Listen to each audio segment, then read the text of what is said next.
The gentleman from North Carolina seek recognition. Madam Speaker, I seek unanimous consent to address the House for 1 minute. Without objection, the gentleman is recognized for 1 minute. Madam Speaker, you are not God.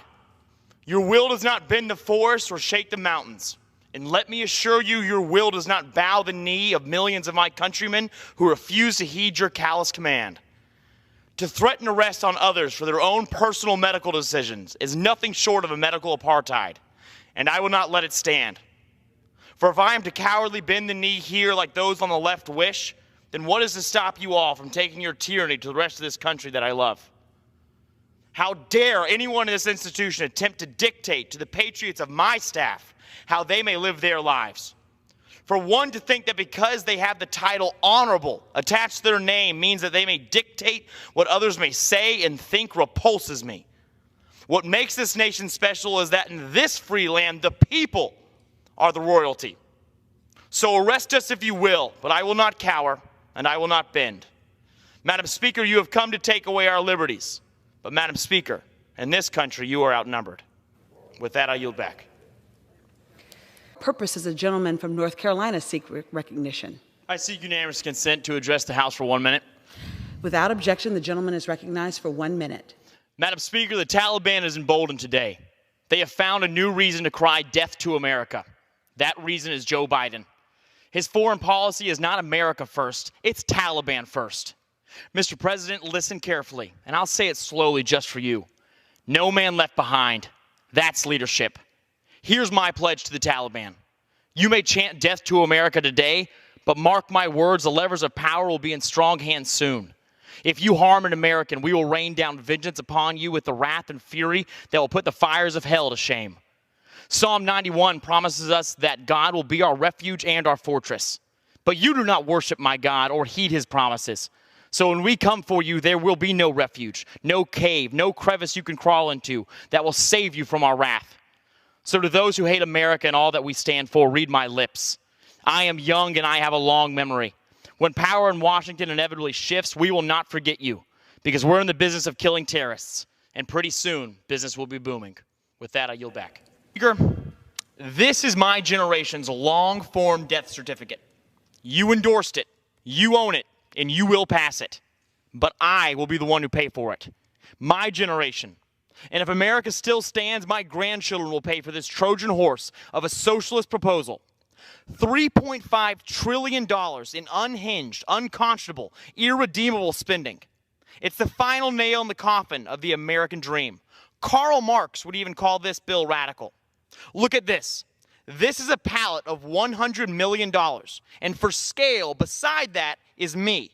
And behind all of that is what the Democrats are proposed to spend.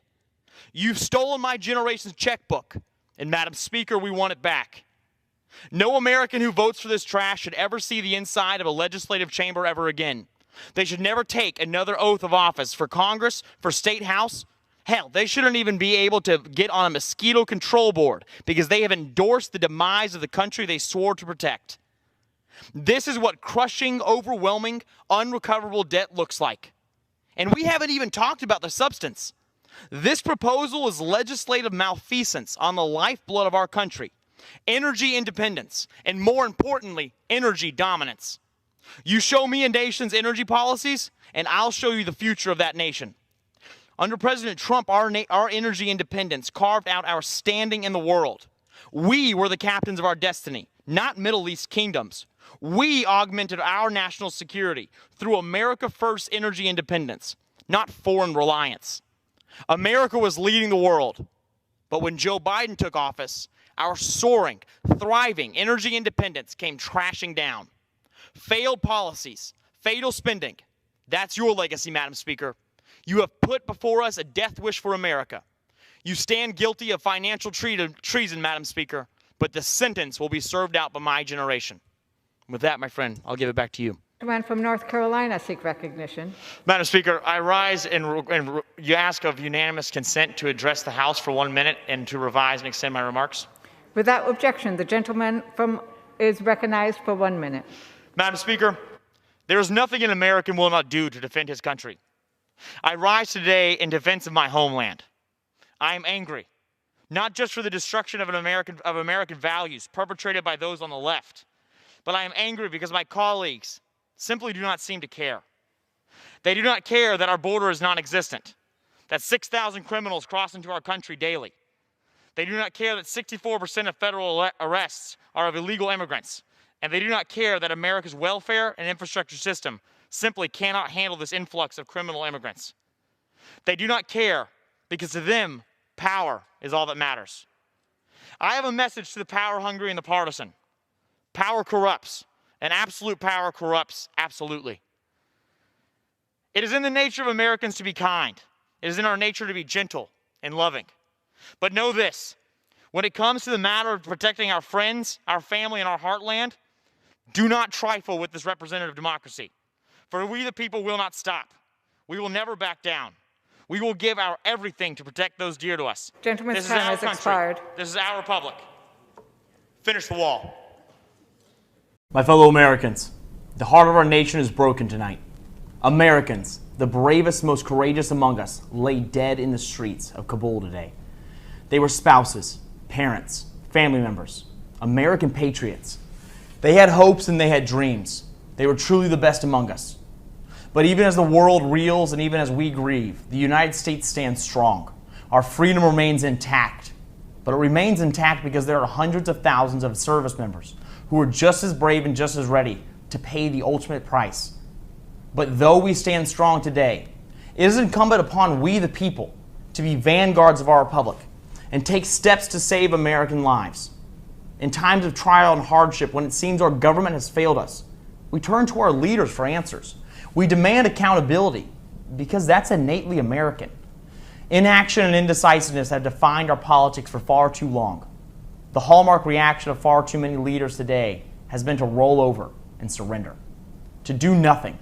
Those days are over. This is not a time for impassioned speeches followed by no action. With that in mind, when I look to our Commander-in-Chief, I do not see someone who maliciously makes poor decisions. And yet today we witness devastating heartbreak. American carnage is a direct result of his inept and incompetent actions. Joe Biden does not simply have a pattern of poor decision-making. His mental decline is on full display. Our enemies know it. Americans have witnessed it. His disastrous Afghanistan withdrawal proves even further. Our executive is in crisis.